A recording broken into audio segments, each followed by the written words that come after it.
Anchor, for coming on the show for us today.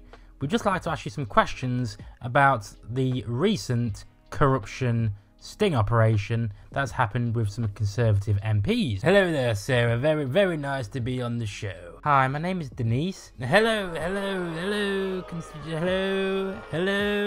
Yes, I've come to answer all your questions. Yes, you. Thank you. Do you think that the Conservatives are riddled with corruption? Okay, thank you, Sarah, for that question. We don't call it corruption in the Conservatives, we call it lobbying. There has been, thankfully and prodigiously, no corruption in the Conservative Party for many, many decades. Do you think Matt Hancock was right to accept a £10,000 a day when there's a cost of living crisis going on? You see, in my own constituency, I can see there's a little bit of a levelling up to do. In London, £10,000 is about it's about the normal national living wage, I tell you. I would have asked for more. How come my benefits are being stamped down by 20 quid a week and you guys are accepting £10,000 a day? Thank you, Sarah, for that question. The reason that I think it is acceptable to accept £10,000 a day is because we deserve to be paid this amount of money. Again, I must tell you profusely that there is no corruption going on in the Conservative Party. That's all the questions I have time for. Thank you. Welcome back to the channel. If you're new here, don't forget to hit the subscribe button. And if you want a few ways to make money online, such as CREP Chief Notify, which is a reselling network, and I also have an offer on Surfshark VPN.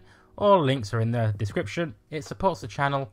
Thank you. In today's video, we're going to discuss the latest scandal surrounding Matt Hancock, Kwasi Kwarteng, and Graham Brady of the 1922 committee.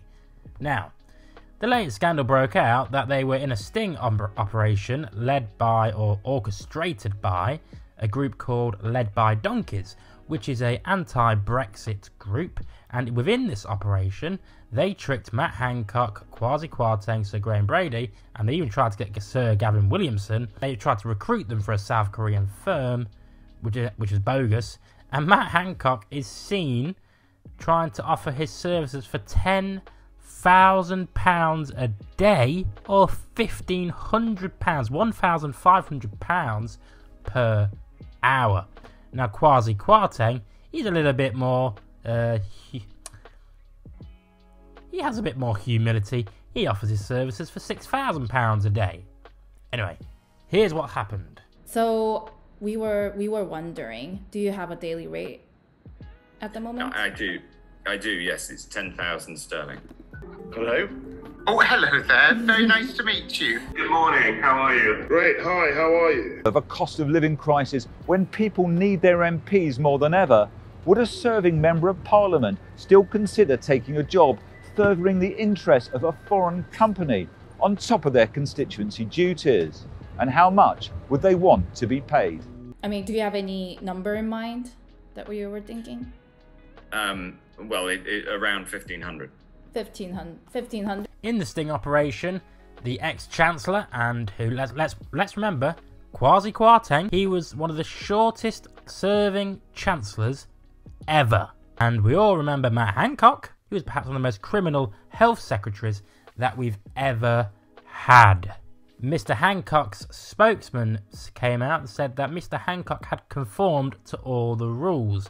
The rules, may I add, that were laid out by themselves. MPs themselves decide on whether they should have a second job, whether they should report it, how much they're allowed to make, blah blah blah. They make their own rules to suit them. And out of the 5 that agreed to a meeting, Twat Hancock included, 4 out of 5 of them were Conservative MPs that agreed for a meeting about advising for the South Korean sham firm. Also in the video is Sir Gavin Williamson, Sir Graham Brady, and Stephen Hammond, a former health secretary. Kwasi Kwarteng in the footage says he does not need a king's ransom. Okay. He's not happy to earn anything under £10,000 a month sterling. Matt Hancock is seen offering £10,000 a day as a rate and £1,500 an hour for his services. Are they having a joke? Are they having a joke? In response to the video, his publicist says, all the video shows is Matt acting completely properly. Matt acted within the letter and the spirit of the rules. The spirit appears to be a conservative spirit from Christmas past, making it crystal clear from the outset that his parliamentary and constituency duties, which he won't be in for much longer because he doesn't intend on being reselected, are his primary responsibility for now. Also appearing in the footage, Sir Graham, who is chair of the Tory Backbench 1922 committee, suggests an annual rate of something like £60,000. And if you think that's far too cheap, let me know. Can we cast our minds back to the Owen Paterson scandal? Each of Mr. Patterson's several instances of paid advocacy would merit a suspension of several days.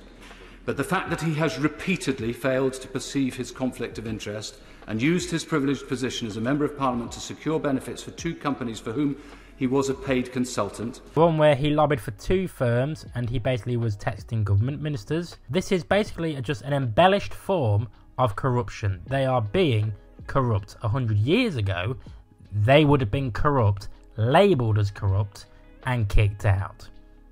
How have we got as a country to casting out corruption and instead inviting in lobbying? Lobbying is just an embellished version of corruption. Levelling Up Secretary Michael Gove defended MPs' rights to consider taking on outside work as long as it did not interfere with representing their constituents. Now, this is my proposal. If they have enough time to take on a second job, I think Geoffrey Cox is earning more than £1 million doing lawyer work outside of his MP duties. If they have enough time to perform all these extra duties, there's clearly not a lot of MP work going on. There's clearly not a lot of constituency work going on. Why are we paying them this much? Why are they deciding on their own pay rises? Why are they getting such a big pay rise? Why are they paid so much in the first place? Shadow Culture Secretary Lucy Powell went on Safer Ridge on Sunday, and she quoted, "Being an MP is absolutely a full-time job. It's not just a full-time job, it's a whole lifetime commitment, and our constituents need us to be fully focused on that. And though there are no rules banning MPs from holding other sources of employment, and many do, under the Code of Conduct, MPs cannot lobby for those companies in Parliament. The Home Office has also previously warned MP to be aware of the threat of foreign interference." Now, do you agree with me? Do you think that this is a sham? To me, it's just another in a long line of examples that MPs, especially Tory MPs, are in it for themselves. When they are done with their MP career and their parliamentary career has benefited them to some extent, they then move on to the next thing. Being an MP to them is a springboard. It shouldn't be a springboard. Fangham Debonair, Labour Shadow Commons leader, said MPs caught up in the sting should have the whip removed, adding it is shameful any time, but particularly during the cost of living crisis. I'm having to watch when I turn on my heating. They're trying to get jobs which give them £10,000 a day. Think about that. The next time you vote Conservative, £10,000 a day. Too scared to put on the heating. Darling, have you got any more children to chuck into the fire? Preferably the impoverished ones. Thank you for watching the channel. I hope you enjoyed the video. Don't forget to subscribe, and I will see you next time.